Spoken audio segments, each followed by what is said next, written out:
नमस्कार स्टूडेंट्स। आज हम लोग डिस्कस करेंगे SOF-IMO 2023 के क्लास 10 के दो क्वेश्चन पर। ये दोनों क्वेश्चंस अरिथमेटिक प्रोग्रेशन का है। इस क्वेश्चन पर डिस्कस करने से पहले 1 मिनट मैं जरूर स्टूडेंट्स से एक रिक्वेस्ट करूंगा।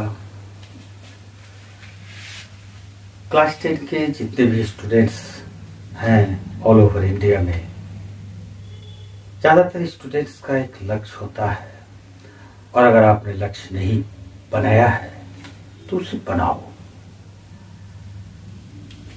हमने देखा है कि अबाउट 80% और मोर देन 80% स्टूडेंट्स का टारगेट हो जाता है आईटी क्वालिफाई करना, या नीट। अगर वो बायो पढ़ेंगे तो नीट के लिए वो प्रिपरेशन करते हैं। जितने भी आईटी टारगेट वाले स्टूडेंट्स हैं, मैं उनको जरूर कहूँगा कि आपके पास समय तो बहुत कम है, लेकिन फिर भी जितने भी कॉम्पिटिटिव एग्जामिनेशंस होते हैं, हर एग्जामिनेशंस में आप अपीयर हो जाया कीजिए।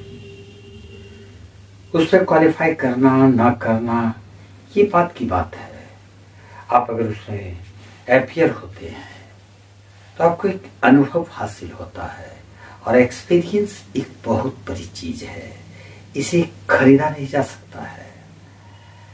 एक्सपीरियंस अगर आप में है तो आप सक्सेस जरूर प्राप्त करेंगे।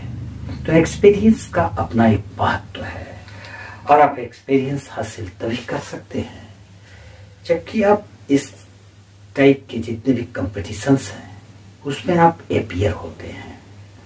आईटी इंडिया का एक बहुत बड़ा, बल्कि सबसे बड़ा कंपटीशन है। इसको क्वालिफाई करने के लिए आपको जिस सीढ़ी की आवश्यकता है वो एक ओलंपियाड है।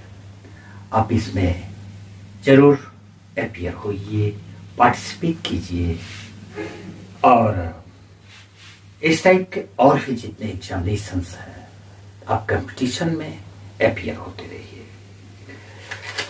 जिस दो क्वेश्चन को मैंने चूज किया है ये दोनों अरिथमेटिक प्रोग्रेशन का है। क्वेश्चन नंबर 1 इस प्रकार से है, ये दोनों क्वेश्चन में अगर आप ट्रिक इस्तेमाल नहीं करेंगे तो ये दोनों क्वेश्चन सॉल्व आप नहीं कर सकेंगे। यहाँ पर ट्रिक बहुत इंपॉर्टेंट है, इसलिए किसी किसी क्वेश्चन में आपको कॉन्सेप्ट के साथ साथ ट्रिक की भी आवश्यकता होती है। आज का ये दोनों क्वेश्चन ट्रिक पर ही बेस्ड है। मैं बतलाऊंगा इसके ट्रिक को, आप उसको फॉलो करेंगे, इस टाइप के हर क्वेश्चन को आप सॉल्व करेंगे। क्वेश्चन नंबर 1 दो अरिथमेटिक प्रोग्रेशन है, और इसके दोनों का सम का रेशियो, यानी कि जो दो अरिथमेटिक प्रोग्रेशन है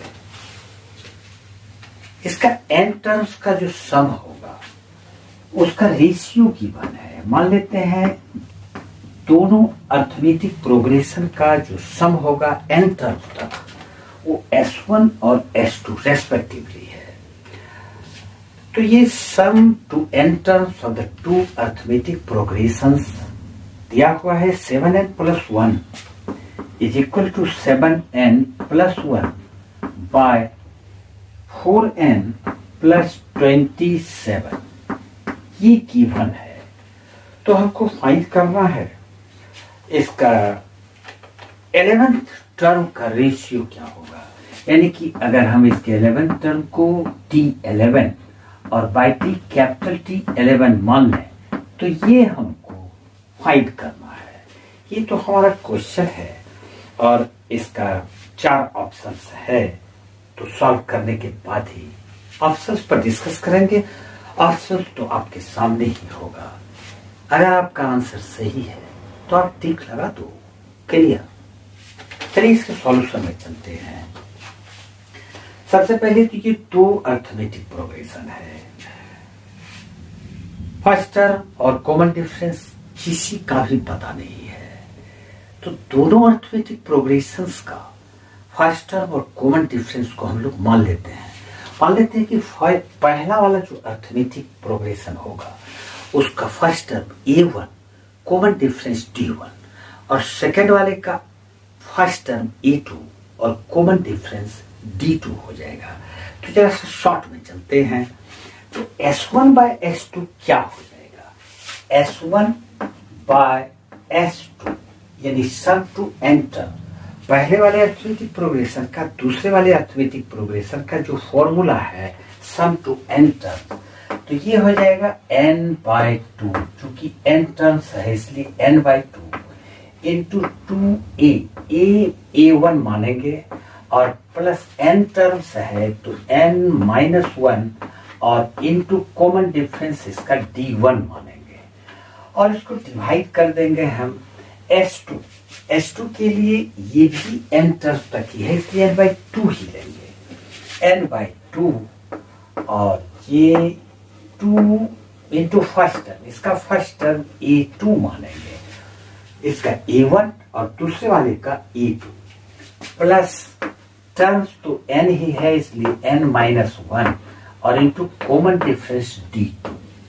ये हमको दोनों के सम का रेशियो हमने फाइंड किया। अब ये जो हमारे पास इक्वेशन आया ये वास्तव में गिवन है 7n+1 इज बाय 4n+27।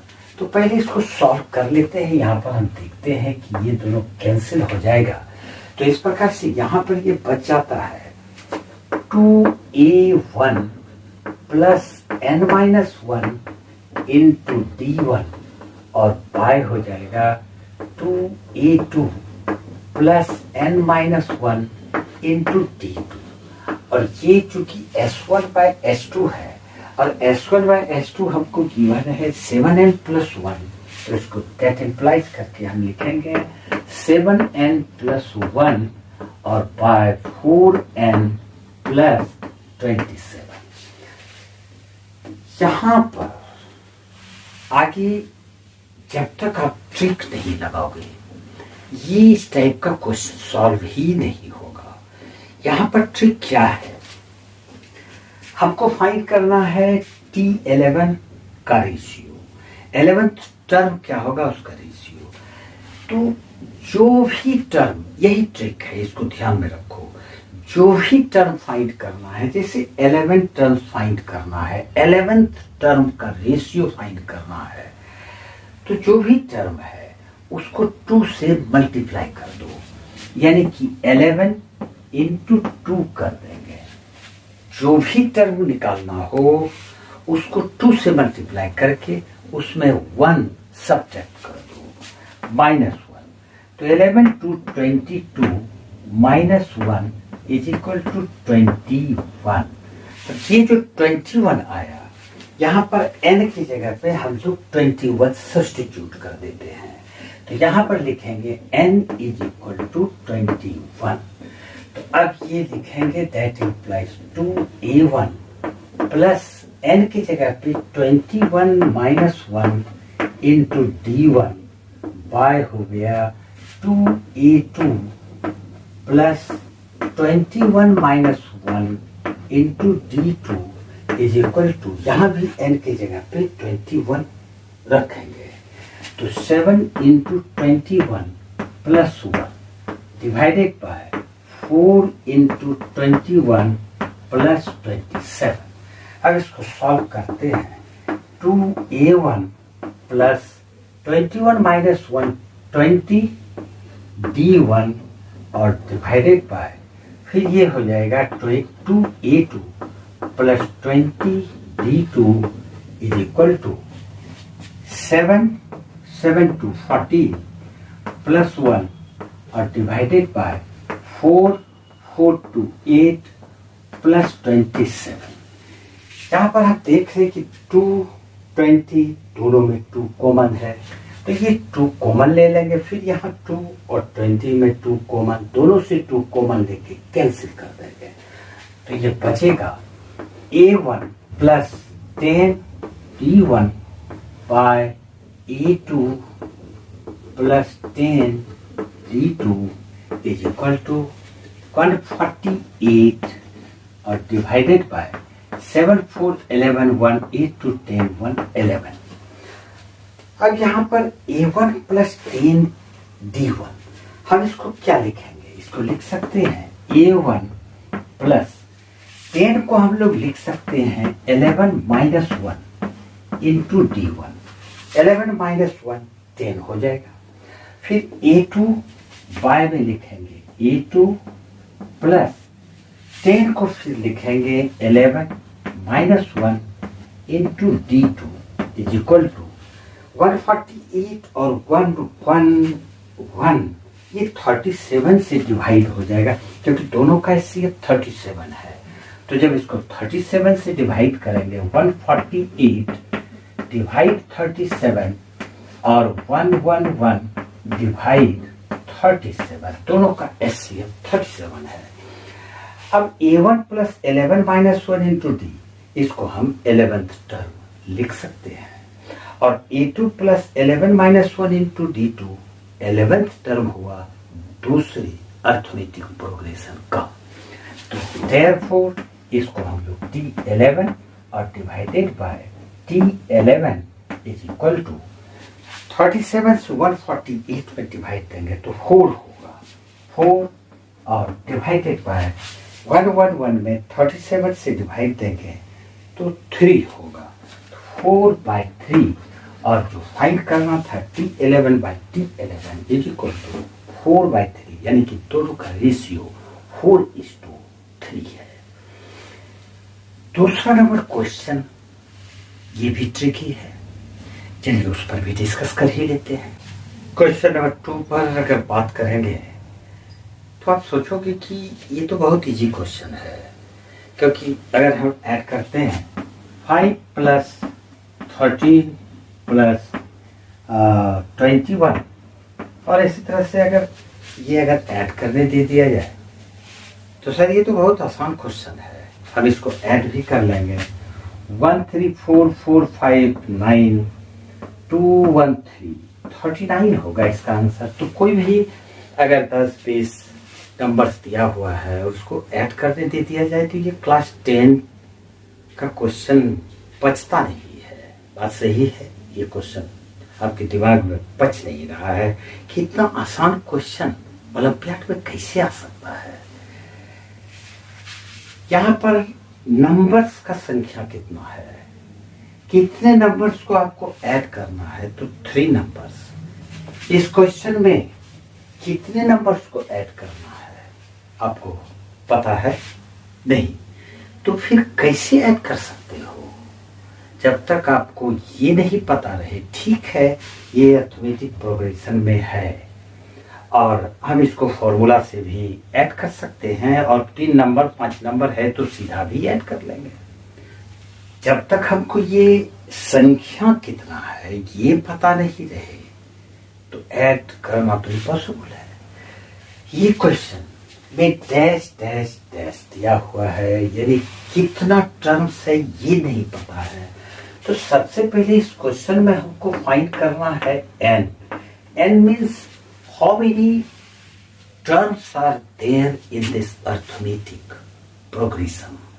इस अर्थमेटिक प्रोग्रेशन में नंबर ऑफ टर्म्स की संख्या क्या है, ये कैसे फाइंड करेंगे। यहाँ पर first term a equal to 5 है।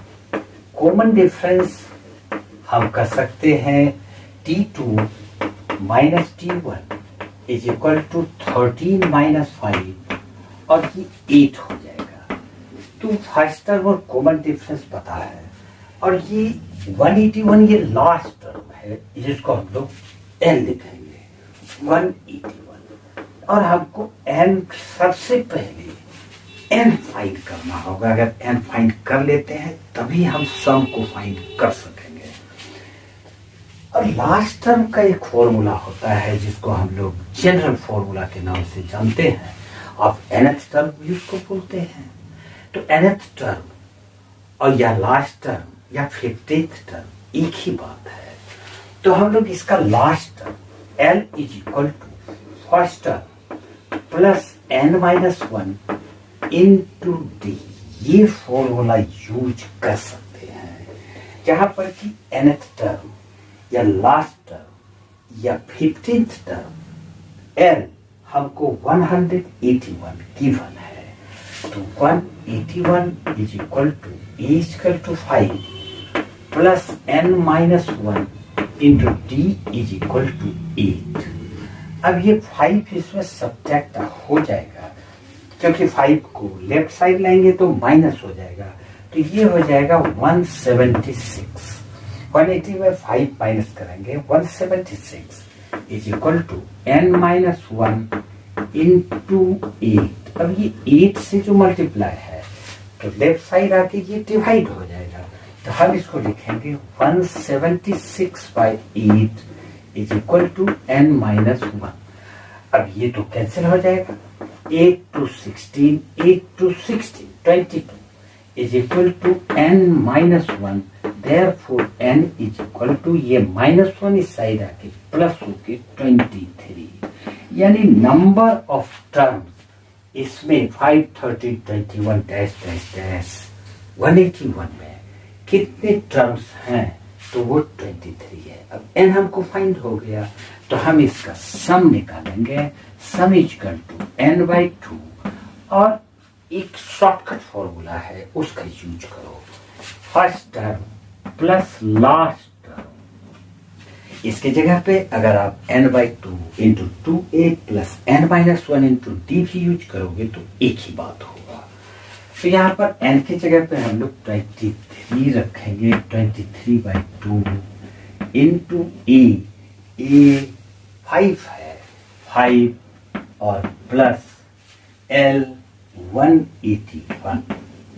इस प्रकार से इसको ऐड करेंगे 23/2 और इंटू 51681।